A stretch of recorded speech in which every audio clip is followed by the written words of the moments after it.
זה התראה לא טובה, אתה יכול להתריע, כמו שאמרת עכשיו עם הטיל, שאתה יכול לעשות מוזיקה יפה. אז גם עכשיו, אנשים יכולים להתריע בדברים יפים, ולמה צריך להגיד, יהיה יותר רע? אוקיי, אני מתריע. הנה, אני מתריע בשיטה אחרת עכשיו. אתה שומע?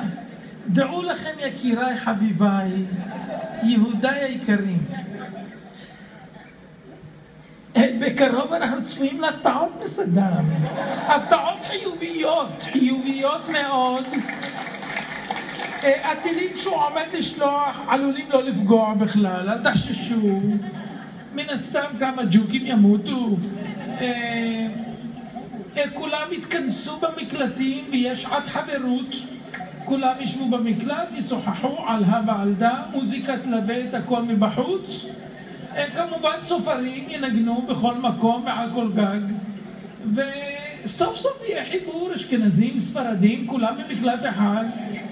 לא תהיה שום בעיה.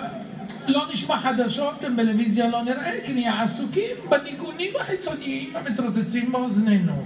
נראה לי שהרב לא הבין מה ש... לא אמרתי שהוא יתריע